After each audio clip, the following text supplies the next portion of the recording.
ఇదేనండి నేలమట్టం. స్వామివారి ప్రథమ పీఠం అండి ఇది. శ్రీ వీరబ్రహ్మేంద్ర స్వామివారిని వీరప్పయ్య స్వామి అని కూడా అంటారు. బనగానపల్లి వచ్చిన ప్రతి ఒక్క భక్తులు కూడా నేలమట్టం, అచ్చమాంబ గారి ఇల్లు, రవ్వలకొండ ఈ మూడింటిని కూడా దర్శనం చేసుకోండి. చాలా మంది యాత్రా బస్సులు తీసుకొచ్చే వాళ్ళు ఏదో ఒకటో రెండో చూపించి తీసుకెళ్ళిపోతారండి. కంపల్సరీగా అడగండి. అడిగి 3 కూడా దర్శనం చేసుకోండి. ఇప్పుడు ఆ ప్రదేశాల గురించి పూర్తి వివరాలతో తెలుసుకోవచ్చండి. ఇక్కడ చాలా మంది ట్రాక్టర్ల మీద వచ్చారు. ప్రస్తుతం ఇక్కడ వర్షాలు కురవడంతో ట్రాక్టర్ల మీద పైకప్పు కింద కట్టుకుని వచ్చారు. బాగుందండి, చాలా బాగుంది లొకేషన్ అయితే.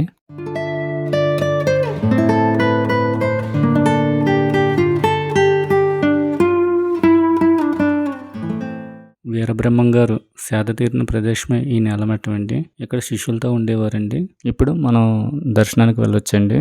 శిష్యులకి అయితే లోపల దర్శనానికి వీడియో అలౌ చేయట్లేదు, కానీ సాధ్యమైనంత వరకు షూట్ చేద్దామండి.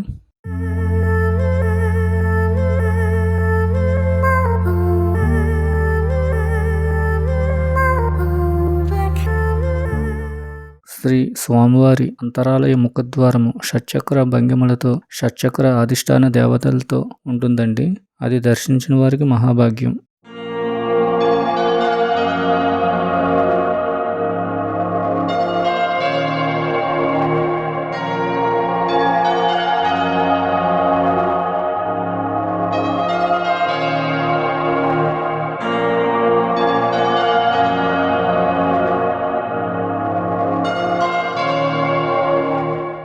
ఇక్కడ చూస్తున్న శివలింగం చాలా అద్భుతంగా ఉంది. ఇలాంటి శివలింగం అయితే నేను ఇప్పటి వరకు ఎక్కడా కూడా చూడలేదు. ఇలాంటి శివలింగం చాలా అరుదుగా కనిపిస్తుంటాయి. అందరూ దర్శించుకోండి.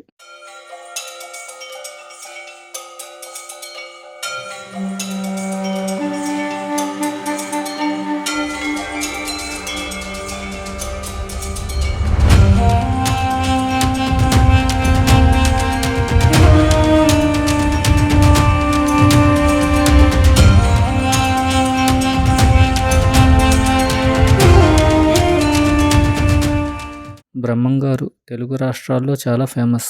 ఈయన దేశాటన చేస్తూ కాలజ్ఞానం రాశారు. పశువుల కాపరిగా, వడ్రంగిగా కూడా బాధ్యతలను నిర్వర్తించారు. ఈయన భవిష్యత్తులో జరిగే అనేక సంఘటనలను, విషయాలను ముందుగానే దర్శించి వాటిని తాళపత్ర గ్రంథాల్లో భద్రపరిచారు. ప్రస్తుతం జరుగుతున్న అనేక విషయాలు ఆయన కాలజ్ఞానంలో ఉన్నవే.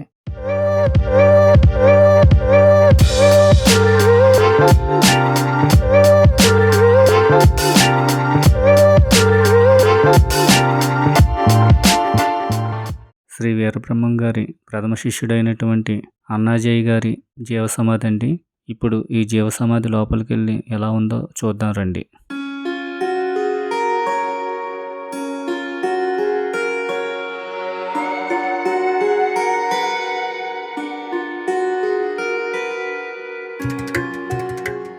ఇప్పుడు అచ్చమాంబ గారి ఇల్లును కూడా దర్శించుకుందాం రండి. ఇదేనండి అచ్చమాంబ గారి ఇల్లు.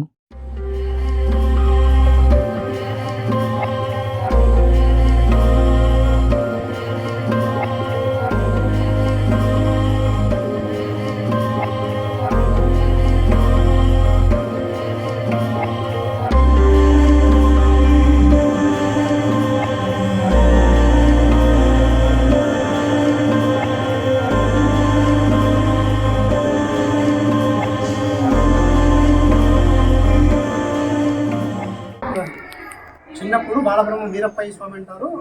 అక్కడ కాలజ్ఞాన పాత్ర భూమిలో ఈ చెట్టుకి మల్లెపూలు పూయాలి, మల్లెపూలు పూస్తే కలియుగాంతం జరగాలి. స్వామి ఒకసారి చెప్పండి. వాళ్ళు వస్తారు, వాళ్ళు మళ్ళీ అడ్డం వస్తారు.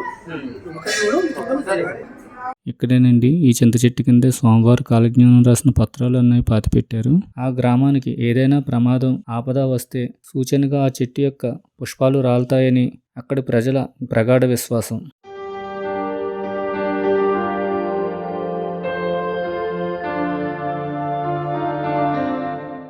అచ్చమాంబ గారు, ఆయన వీరబ్రహ్మేంద్ర స్వామి చిన్నప్పుడు బాల్య వయసులో ఉన్నాడు కాబట్టి వీరప్పయ్య స్వామి అంటారు. ఇదంతా అచ్చమాంబ గారి ఇల్లు. అక్కడ కాలజ్ఞాన పాత్ర. స్వామివారు రాసిన దాడే గ్రంథాలు చెట్టు కింద భూములు ఉన్నాయి. ఈ చెట్టుకు మల్లెపూలు పూయాలి. రాబోయే కాలంలో మల్లెపూలు పూస్తే కలియుగాంతం జరగాలని స్వామి గారు 4 భాగాలు కాలజ్ఞాన పత్రాలు రాసి 3 భాగాలు చెట్టు కింద పెట్టి ఒక భాగం బయటకు ఇచ్చాడు ప్రచారం చేయమని. ఆ బయటకు ఇచ్చిన ఒక భాగం ఇప్పుడు జరుగుతుందో మనకు తెలిసేటివి. ఇంకా జరగాల్సిన 3 భాగాలు చెట్టు కింద భూములు ఉన్నాయి. మళ్ళీ స్వామి గారే వీరభోగ వసంతరాయ అవతారంలో వచ్చి తీయాలి.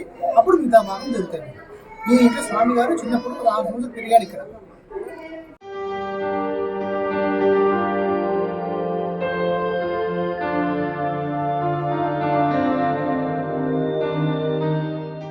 ఇప్పుడు అచ్చమాంబ గారి ఇల్లు చూస్తూ వీరబ్రహ్మం గారి స్టోరీ తెలుసుకోవచ్చండి. తల్లిని వదిలి పుణ్యక్షేత్రాల యాత్రకై బయలుదేరి బ్రహ్మంగారు బనగానపల్లికి చేరుకున్నారు. పగలంతా ప్రయాణం చేయడంతో బాగా అలసిపోయిన స్వామివారు అక్కడ కనిపించిన అరుగు మీద పడుకున్నారు. ఆ అరుగు గరిమిరెడ్డి అచ్చమాంబ గారిది. ఉదయాన్నే అచ్చమ్మ తన ఇంటి అరుగు మీద నిద్రిస్తున్న బ్రహ్మంగారిని చూసి ఆయన వివరాలు అడిగి తెలుసుకుంది. తాను బతుకు తెరువు కోసం వచ్చానని తనకేదైనా పని చెప్పమని కోరగా తన దగ్గర ఉన్న పశువులను తోలుకెళ్లమని చెప్పింది అచ్చమ్మ. అలా పశువుల కాపరిగా మారిన బ్రహ్మంగారు రోజు రవ్వలకొండపైకి పశువులను తోలుకెళ్లేవారు. ఆ ప్రదేశం ఎంతో ప్రశాంతంగా ఉండడంతో ఇక్కడే కాలజ్ఞానం రాయాలని నిర్ణయించుకున్నారు. తాను వెళ్లి కాలజ్ఞానం రాసుకుంటూ కూర్చుంటే పశువుల సంగతి ఏం కాను అని గ్రహించిన బ్రహ్మంగారు వాటిని ఒక మైదానంలో వదిలేసి వాటి చుట్టూ గీత గీశారు. గోవులు ఆ గీతను దాటకుండా మేతమేసేవి. ఒకనాడు ఈ విషయాన్ని గ్రహించిన కొంతమంది కాపరులు అచ్చమ్మకు తెలిపారు. అచ్చమ్మ కొండపైకి వెళ్లి చూస్తే పశువులు ఏకాగ్రతతో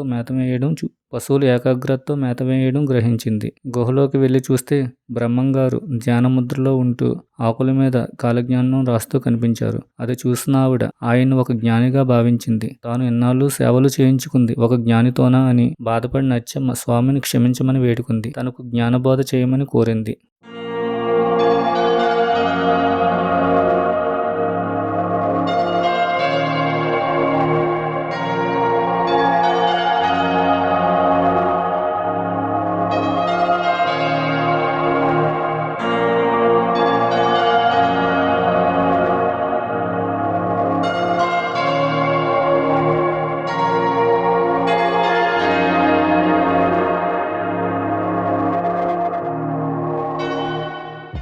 ఆయన కాలజ్ఞానాన్ని ఎందుకు పాతిపెట్టారు, ఎందుకు ఇలా చేశారు అనే దానికి మాత్రం ఇప్పటివరకు జవాబు దొరకలేదు.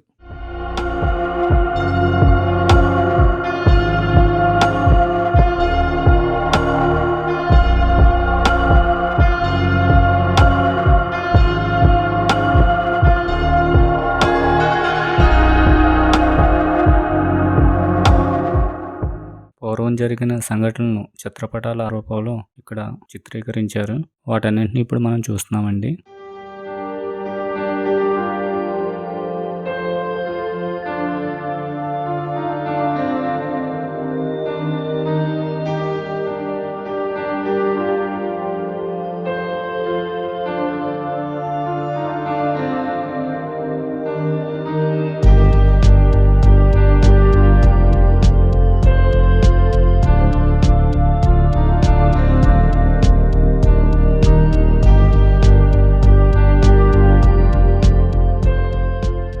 కాలజ్ఞానం ఉంచిన చింత చెట్టు పైనుంచి చూస్తే ఎలా ఉంటుందండి లొకేషను. ఈ వ్యూ చాలా బాగుందండి.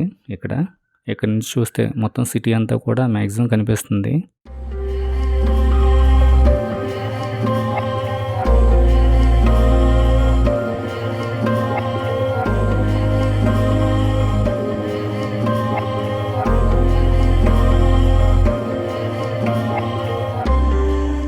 ఇదేనండి రవ్వలకొండ.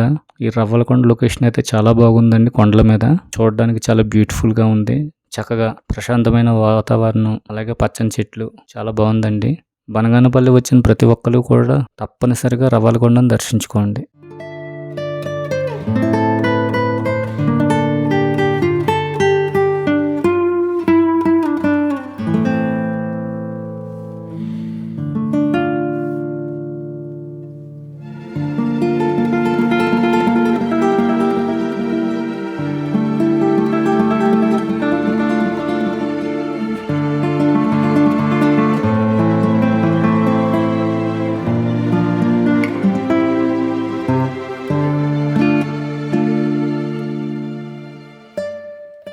వచ్చిన భక్తులకు ఎవరికి కూడా ఇబ్బంది కలగకుండా ఇక్కడ అన్నదానం చేస్తున్నారండి.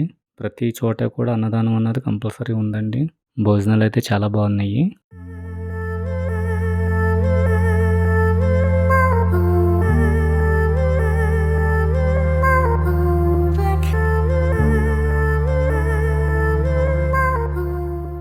బనగానపల్లికు హైదరాబాద్, కర్నూలు, డోన్, నంద్యాల బెంగళూరు, ప్రొద్దుటూరు, తాడిపత్రి మొదలగు ప్రాంతాల నుండి ప్రభుత్వ బస్సుల్లో ఎక్కి చేరుకోవచ్చు. ముందుగా బనగానపల్లి చేరుకోవాలి. బనగానపల్లి నుండి రవ్వలకొండకు 1.5 కిలోమీటర్ల దూరంలో ఉంది. వీలైతే లోకల్గా తిరిగే వాళ్ళు ఆటోల్లో లేదా కాలినడకలు కొండపైకి చేరుకోవచ్చు. కొత్తగా బనగానపల్లికి రైల్వే స్టేషన్ నిర్మించారండి, కానీ ఎక్కువ ట్రైన్స్ అందుబాటులో లేవు. సమీప రైల్వే స్టేషన్ల మట్టికి ఇప్పుడు చెప్తున్నాము. బేతంచెర్ల 20 కిలోమీటర్ల దూరంలో ఉందండి. తాడిపత్రి 62 కిలోమీటర్లు, నంద్యాల 38 కిలోమీటర్లు, డోన్ 58 కిలోమీటర్లు, కర్నూలు 73 కిలోమీటర్లు. వీటన్నింటికి కూడా రైల్వే స్టేషన్ ఉందండి. ట్రైన్స్ అవైలబిలిటీ ఎక్కువగా ఉన్న స్టేషన్లు అండి ఇవి.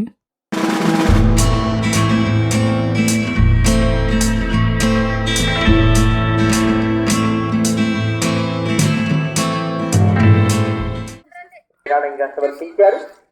చిత్తూరు జిల్లా ఐరాల మండలం వాస్తున్నటువంటి పానేటి గిరమ్మ మరియు కుటుంబ సభ్యులు బ్రహ్మంగారి భక్తులు విరాళాలు సమర్పించారు. వీరికి వీరి కుటుంబ సభ్యులందరికీ స్వామివారి అనుగ్రహము, గోమాత ఆశీస్సులు ఎల్లవేళలా ఉండాలని ప్రార్థిస్తున్నాం.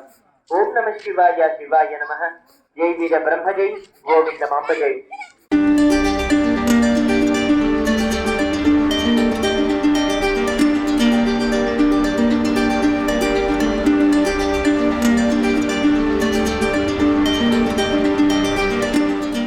ఇది బ్రహ్మంగారు కాలజ్ఞానం రాసిన గుహలోకి వెళ్ళడానికి దారండి. ఇక్కడ ఎంట్రన్స్ టికెట్ వచ్చి 10 రూపాయలు. ఇక్కడ తీసుకుని మనం ఇలా వెళ్ళాలండి.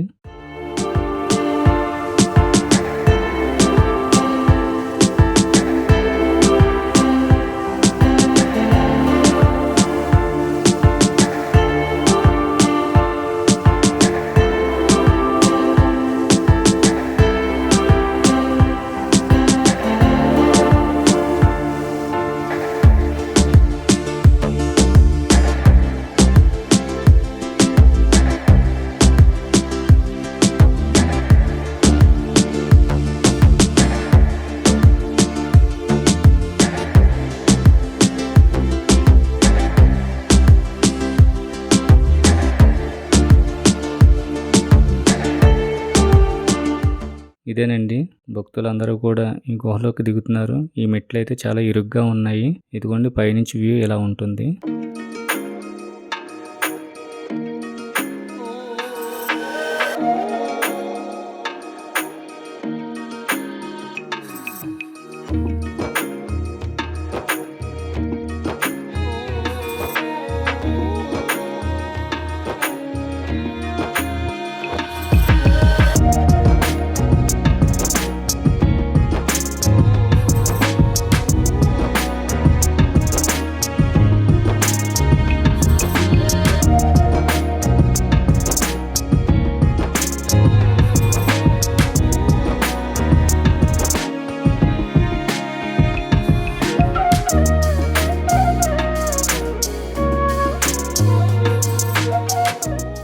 వర్షాలు కురుస్తుండటంతో ఇక్కడ స్లిప్ అవుతుందండి. చాలా దిగేవాళ్ళు చాలా జాగ్రత్తగా దిగాలి. క్రింద కూడా వాటర్ ఉందండి. ఇప్పుడు మనం అందులోకి వెళ్దాం రండి.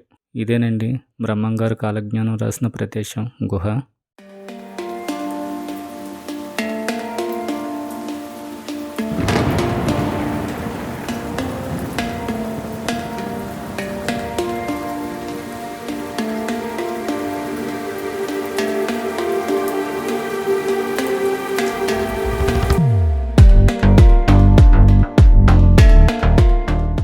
ఈ కొండ గుహలలో కూర్చుని బ్రహ్మంగారు కాలజ్ఞానం రాశారు కనుక కొండలను బ్రహ్మంగారి కొండలను కూడా పిలుస్తారు.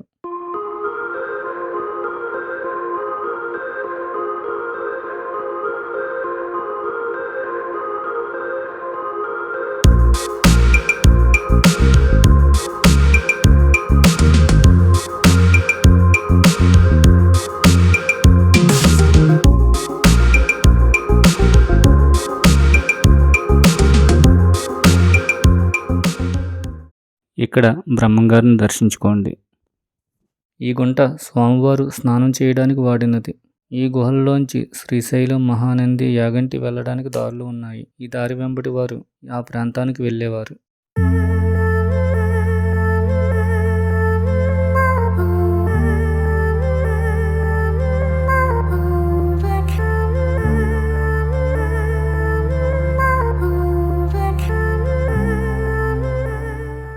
ఇవి రవ్వలకొండపై కొత్తగా నిర్మించిన ఆలయాలండి. ఈ ఆలయాలను కూడా దర్శించుకుందాం రండి.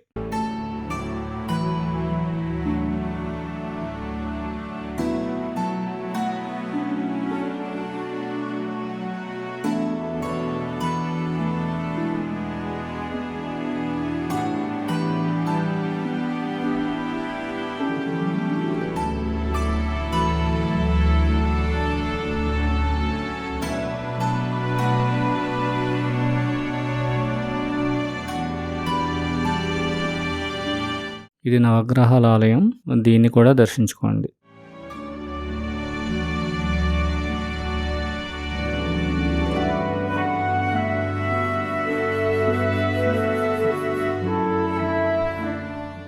ఇది గోశాల అండి. గోశాలను కూడా రవ్వలకొండకు వచ్చిన ప్రతి ఒక్క భక్తులు కూడా దర్శనం చేసుకోండి.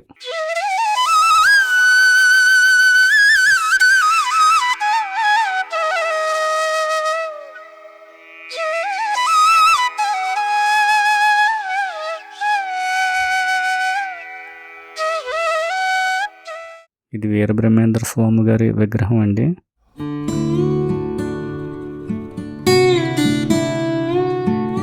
బ్రిటిష్ వారి కాలంలో రవ్వలు కడిగిన తొట్టి అండి ఇది.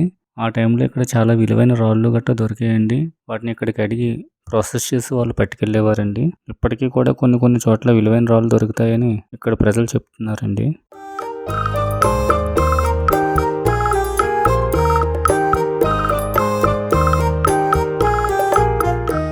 ఈ బ్రహ్మంగారు రవ్వలకొండకు సంబంధించిందండి. ఇదంతా కూడా రాళ్ళు పాతేశారు ఎక్కడికక్కడ.